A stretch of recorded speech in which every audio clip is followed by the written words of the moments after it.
तो आर्कस को खत्म करने के बाद हम सभी देखते हैं कि गोकू वापस से जिनोसामा के प्लेनेट में वो लौट आता है और गोकू ग्रैंड प्रिस्ट को बुलाता है एंड कहता है कि ग्रैंड प्रिस्ट, मैं चाहता हूं कि आप सुपर ड्रैगन बॉल का खास ध्यान रखो, क्योंकि इन लोगों के जैसे कोई भी कभी भी सुपर ड्रैगन बॉल का इस्तेमाल करके काफी कुछ गलत कर सकता है। एंड यहाँ पर ग्रैंड प्रिस्ट कहते हैं कि जैसा आप चाहो गोकू सामा, मैं वैसा ही करूंगा, अब से मैं सुपर ड्रैगन बॉल का पूरा पूरा ध्यान रखूंगा।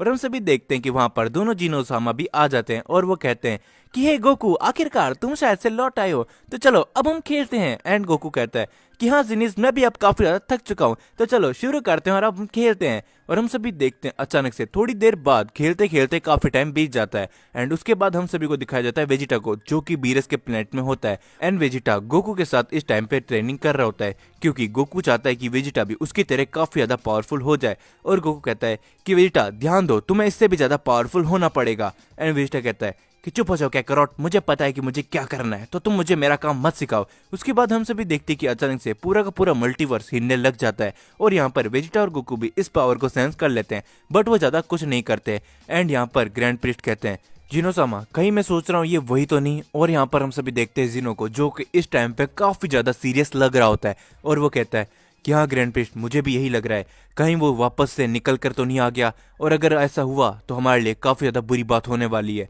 और यहाँ पर ग्रैंड प्रिस्ट कहते हैं क्या वो सील कोई कैसे तोड़ सकता है। उसके बाद हम सभी देखते हैं कि जिनोसामा काफी ज्यादा सीरियस लग रहे होते हैं और कहते हैं कि अगर इस बार वो यहाँ पर आया तो मैं उसे हमेशा हमेशा के लिए खत्म कर दूंगा। और हम सभी देखते हैं हमको एक अचानक से किसी की परछाई दिखाई देती है, जो देखने के बाद ग्रैंड प्रिस्ट काफी ज्यादा चौंक जाते हैं कि क्या तुम आखिरकार वापस कैसे आ सकते हो। और हम सभी देखते हैं कि ये शख्स होता है मिरियम, जो कि एक टाइम पे सभी गॉड्स का किंग हुआ करता था। और ये कहता है कि फाइनली जिनोसामा, अब मैं आ चुका हूँ और अब मुझे किंग ऑफ एवरीथिंग बनने से कोई भी नहीं रोक सकता। और यहाँ पर जिनोसामा भी इसको देख के काफी ज्यादा शॉक में रह जाते हैं और जिनोसामा पूछते हैं कि आखिरकार तुमने उस सील को कैसे तोड़ा। और यहाँ पर मरियम कहता है कि जिनोसामा, आपको सही में लगता है कि मैं इतने सालों से सिर्फ और सिर्फ वहां बैठा रहूंगा? मैंने इतनी ज्यादा ट्रेनिंग करी है कि मैं उस सील को एक बार तो क्या हजारों बार तोड़ सकता हूँ। और जिनोसामा ये देख के काफी ज्यादा गुस्सा हो जाते हैं और कहते हैं कि ठीक है, अब तुम यहाँ पर आ तो गए हो, लेकिन तुम हमेशा हमेशा के लिए अब इरेज होने वाले हो। और यहाँ पर जिनोसामा अपना हाथ ऊपर करके मरियम को इरेज करने की ट्राई करते हैं, बट वो ऐसा नहीं कर पाते। और जिनोसामा ये देख के काफी ज्यादा चौंक जाते हैं कि आखिरकार ऐसा कैसे हो सकता है। और मरियम कहता है कि हे जिनोसामा, क्या आप सभी को अभी भी लगता है कि आप मेरे बराबर के लेवल के हो? तो आपको एक बहुत ही बड़ी गलतफहमी है। चलो ये गलतफहमी मैं आप सभी को मार के दूर कर देता हूँ। और हम सभी देखते हैं कि मरियम धीरे धीरे करके जिनोसामा की तरफ बढ़ी रहता है। तभी जिनोसामा के दो गार्ड्स बीच में आ जाते हैं और मरियम कहता है कि ओह, अब ये कीड़े मकोड़े भी मेरे बीच में आने लग गए, तो चलो मैं शुरुआत इनसे ही करता हूँ। और हम सभी देखते हैं कि मरियम एक छोटा सा अटैक करता है, जिसकी वजह से दोनों के दोनों जिनों के गार्ड वहीं पर मर जाते हैं। और मरियम कहता है कि ये तो बहुत आसान था जिनोसामा, आपने अपनी रक्षा करने के लिए इन कीड़ों को क्यों रख रखा है? तो चलो अब मैं आपको भी उनके पास ही पहुंचा देता हूँ। और हम सभी देखते हैं कि जिनोसामा को काफी ज्यादा गुस्सा आ रहा होता है, लेकिन जिनोसामा कहीं ना कहीं समझ जाते हैं इस टाइम पे मरियम की पावर काफी ज्यादा बढ़ चुकी होती है और मरियम उनकी तरफ आ ही रहा होता है। तभी अचानक से ग्रैंड प्रिस्ट बीच में आ जाते हैं और वो मरियम को एक दूसरे डायमेंशनल के अंदर कैद करने की पूरी पूरी ट्राई करते हैं और वो अपनी काफी ज्यादा पावर खर्च कर देते हैं, जिस वजह से इस टाइम पे ग्रैंड प्रिस्ट की हालत काफी ज्यादा खराब हो जाती है और वो जमीन पे गिर जाते हैं। एंड वो कहते हैं कि चिंता मत करो जिनोसामा, मैंने इसे एक अलग डायमेंशन के अंदर भेज दिया है। और हम सभी देखते हैं तभी वहां पर मरियम वापस से आ जाता है और कहता है कि क्या बात है ग्रैंड प्रिस्ट, पिछली बार से तुम्हारी पावर इस बार काफी ज्यादा बढ़ चुकी है। और ग्रैंड प्रिस्ट कहते हैं कि क्या ऐसा नहीं हो सकता, आखिरकार तुम कैसे बच सकते हो, मैंने तुम्हें किसी और डायमेंशन के अंदर भेज दिया था। और मरियम कहता है कि ग्रैंड प्रिस्ट, तुम अभी तक शायद समझे नहीं, मैं तुमको काफी ज्यादा स्मार्ट समझता था, लेकिन तुम तो एक बेवकूफ निकले। मैंने पहले ही बता दिया था कि तुमने जब से मेरे को वहां पर कैद कर रखा है, मैं हर दिन अपने टेक्निक्स को अलग अलग तरीके से आजमाता रहा था और मैंने काफी ज्यादा ट्रेनिंग कर ली है, तो तुम में से अब कोई भी मेरा सामने नहीं कर सकता और मेरे को अब किंग ऑफ एवरीथिंग बनने से इस पूरे मल्टीवर्स के अंदर कोई भी रोक नहीं सकता। और हम सभी देखते हैं ये बोलने के बाद मरियम ग्रैंड प्रिस्ट और जिनोसामा को एक अलग डायमेंशन के अंदर कैद कर देता है, जो कि मरियम का खुद का बनाया हुआ होता है। उसके बाद हम सभी देखते हैं कि गोकू अर्थ की तरफ अपने घर पे जा रहा होता है। तभी गोकू को दिखाई देता है कि किसी ने उसका पूरा का पूरा घर तबाह कर दिया होता है और गोकू ये देखने के बाद काफी ज्यादा शॉक में रह जाता है और कहता है क्या ये नहीं हो सकता, आखिरकार किसकी इतनी हिम्मत हुई? और हम सभी देखते कि वहां पर एक शख्स होता है जो कि चीची को जान से मार देता है और वो रहता है जोरो। और जोरो कहता है कि फाइनली गोकू तुम आ चुके हो, तो वही हो तुम सेन, जो कि इस टाइम पे एक किंग ऑफ एवरीथिंग बन चुका है। और गोकू को ये देखने के बाद काफी ज्यादा गुस्सा आ जाता है। एंड गोकू कहता है कि आखिरकार तुम कौन हो और तुम्हारी इतनी हिम्मत कैसे हुई कि तुमने चीची गोटेंस को खत्म कर दिया।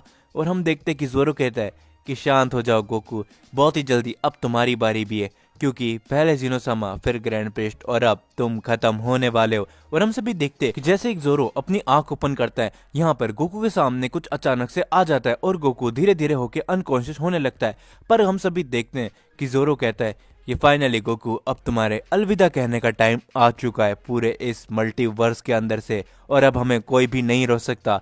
अब हम होंगे इस पूरे मल्टीवर्स के रूलर। और हम सभी देखते हैं कि गोकू को अचानक से काफी ज्यादा गुस्सा आने लगता है। एंड गोकू कहता है कि तुम्हारी हिम्मत कैसे हुई चीची और गोटेंस को खत्म करने की। और हम देखते हैं कि गोकू काफी ज्यादा रेंज में आ जाता है और गोकू बदल जाता है सीधा परफेक्ट अल्ट्रा इंस्टेंट के अंदर। और यहाँ पर जोरो कहता है तो अच्छा, आखिरकार तुम ही हो वो सीएन जिसने अल्ट्रा इंस्टेंट को अचीव कर लिया है। मुझे मानना पड़ेगा कि तुम्हारी पावर काफी ज्यादा है। और हम सभी देखते ही गोकू एक काफी जोर का पंच लगा देता है इसी बीच जोरो को, और जोरो काफी दूर जाके गिरता है। लेकिन हम देखते हैं कि जोरो को इस अटैक से कुछ भी नहीं होता है। और जोरो खड़े होने के बाद कहता है कि तुम चाहे कितने ही ज्यादा पावरफुल क्यों ना हो मॉर्टल, लेकिन तुम मेरे सामने कुछ भी नहीं हो। और गोकू वापस से एक बहुत ही जोर का पंच लगा देता है जोरो की, और इसी बीच इन दोनों की फाइट चालू हो जाती है। और वहां पर काफी बड़े बड़े धमाके होने लगते हैं और गोकू इस बात से बिल्कुल भी टेंशन नहीं ले रहा होता है कि कहीं ना कहीं पूरा का पूरा प्लेनेट अर्थ भी इससे तबाह हो सकता है। और हम सभी देखते हैं कि गोकू एक काफी बड़ा कामेहामेहा प्रिपेयर करके जोरो की तरफ फेंक देता है। और जोरो को जैसे ही अटैक लगता है, लेकिन हम सभी देखते हैं कि जोरो को इससे भी कुछ खास फर्क नहीं पड़ता। और जोरो कहता है कि बस सीएन, तुम्हारे अंदर आखिरकार इतनी ही पावर थी। देखो, तुम्हारे सबसे पावरफुल अटैक के बावजूद मुझे सिर्फ छोटी मोटी खरोच ही आई है।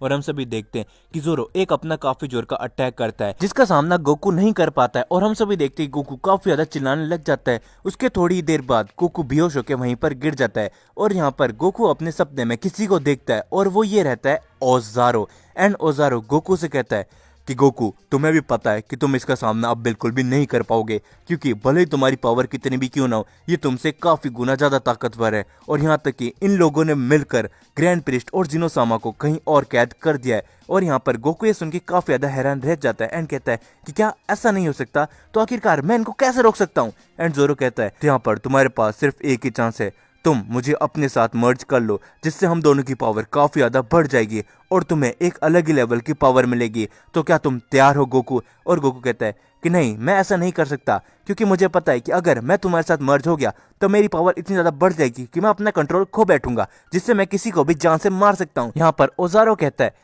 कि गोकू, ये तुम्हारे पास लास्ट मौका है, अगर तुमने ऐसा नहीं किया तो तुम सोच भी नहीं सकते कि ये लोग क्या क्या कर सकते हैं। तुम एक बार खुद सोच के देखो कि ग्रैंड प्रिंस और जिनोसामा को इन लोगों ने कैद कर लिया तो ये कितने ज्यादा पावरफुल होंगे। और खासकर एक बात और बता दूं कि उन सभी लोगों में से ये जोरो सबसे ज्यादा कमजोर है, तो तुम्हें गोकू अभी ये करना ही पड़ेगा। और गोकू कहता है कि ठीक है ओजारो, मैं ये करने के लिए तैयार हूँ और मैं सबका बदला आखिरकार लेकर रहूंगा। और इन्होंने मेरी पत्नी और मेरे बेटे को आखिरकार कैसे मारा। और हम सभी देखते हैं कि यहाँ पर ओजारो और गोकू आपस में मर्ज हो जाते हैं और हम सभी को गोकू की एक न्यू फॉर्म दिखाई जाती है जो कि काफी ज्यादा पावरफुल लग रही होती है। और जोरो इस पावर को देख के काफी ज्यादा हैरान रह जाता है एंड कहता है कि आखिरकार तुमने एक न्यू फॉर्म अचीव कर ली है सेन, लेकिन ये फॉर्म मेरे सामने कुछ भी नहीं है। और हम सभी देखते हैं कि गोकू अपना एक कामेहामेहा अटैक करने लगता है जो कि काफी ज्यादा पावरफुल होता है। और जोरो भी ऐसे देख के समझ जाता है कि यह अटैक काफी ज्यादा पावरफुल रहने वाला है। और जैसे ही जोरो से अटैक भिड़ता है, हम देखते वहां पर काफी बड़ा धमाका होता है जिससे जोरो तो खत्म हो जाता है,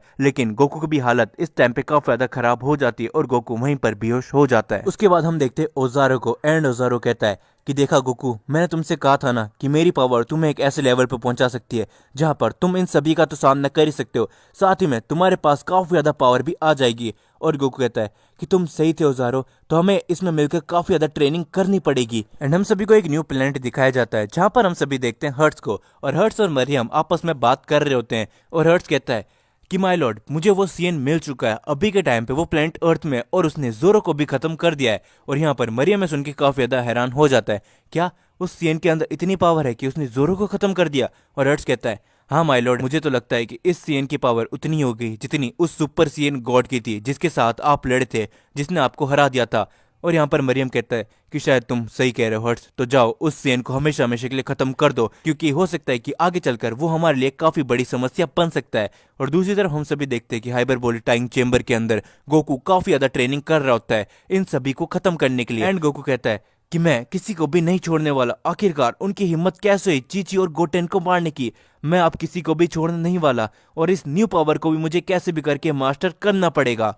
तो दोस्तों फाइनली अब गोकू की एक न्यू फॉर्म आ चुकी है, साथ ही में एक काफी बड़ा विलन भी आ चुका है। अब आने वाले पार्ट्स काफी ज्यादा इंटरेस्टिंग रहने वाले हैं। अगर आप सभी ने ये मांगा यहाँ तक देखिए तो इसके आने वाले पार्ट्स बिल्कुल भी मिस नहीं करना। साथ ही में एक खुशखबरी भी आप सभी को मैं दे देता हूँ कि काफी जल्दी इन सभी पार्ट को जोड़कर एक काफी बड़ी सीरीज में चैनल पे अपलोड कर दूंगा, जो कि आप सभी देख सकते हो। तो इस वीडियो के अंदर इतना ही था। भर भर के वीडियो को लाइक एंड कमेंट करना। जितने ज्यादा लाइक होंगे, जितने ज्यादा कमेंट होंगे, उतनी ही जल्दी मैं इसके नेक्स्ट पार्ट चैनल पे अपलोड कर दूंगा।